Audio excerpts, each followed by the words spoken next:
Weeks ahead of the Lok Sabha polls, the Election Commissioner Arun Goel has resigned and his resignation has been accepted by the President of India.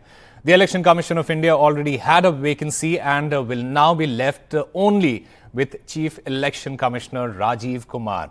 Meanwhile, a political slugfest has broken out over Election Commissioner's resignation ahead of the upcoming general elections. The Congress chief asking whether it is election commission or election omission.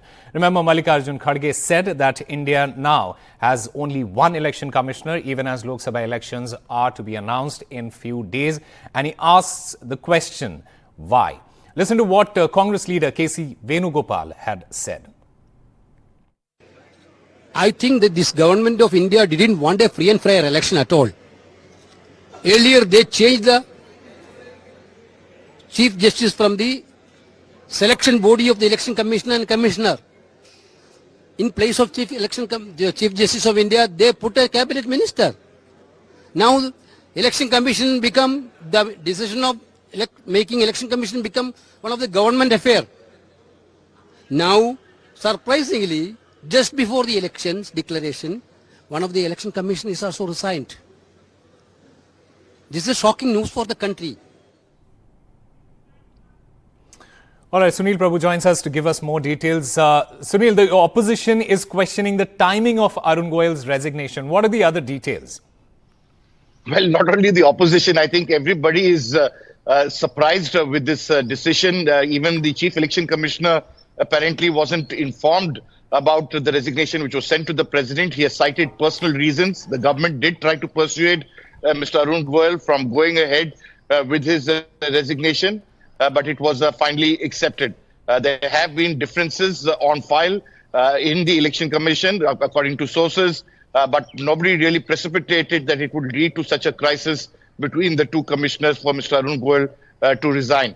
Having said that, now, as you rightly know and everybody's heard, Mr. Arun Goel was appointed within 24 hours. And this was something that was brought out on file when the Supreme Court was hearing this matter. As you heard Mr. Venugopal say, there is a selection committee which has the Prime Minister, a cabinet minister of his choice, and the leader of the opposition, in this case, Mr. Adhir Ranjan Chaudhary, who has already been sounded about a possible meeting. And then a selection committee has been constituted with the law minister and two union secretaries to shortlist 5 names for each commissioner before this committee can actually decide on them. But as you rightly pointed out and has been said, this is not only a shock, but this is definitely, giving a huge, big question mark over India's electoral process. India's Chief Election Commissioner and the Election Commission have been lauded the world over internationally for conducting one of the freest and fairest and smooth exercise. The decision of the Election Commissioner to resign right at the time of India's exercise being underway, and we are just a few days away. 14th or 15th was the date when it was to be announced. The Election Commission was to make a final decision on the schedule. And on this basis, if now you have to have appointments of 2 new commissioners, whether they'll go ahead with it or not, legally, nothing stops Rajiv Kumar to go ahead with the decision. There have been precedents before, and they can continue, and he can continue to discharge his job for a free and fair election. But definitely, as I said, a big question mark on this entire process. Sunil, the opposition is also asking the intent of this resignation, and they are citing what happened just a few days ago in West Bengal, where Abhijit Ganguly he resigned and then joined the BJP. What is your assessment of the whole situation, and what does this allegation mean in the larger context? Well, this is very clear. This is personal reasons have been given. As I said, the government tried to persuade.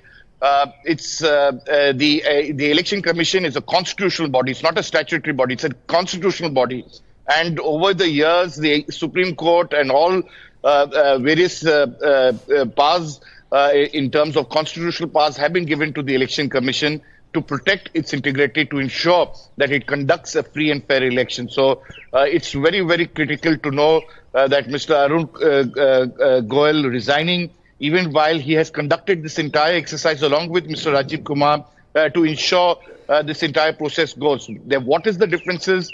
Only Mr. Rajiv Kumar as some top government officials said, will be able to explain, or Mr. Arun Goel himself.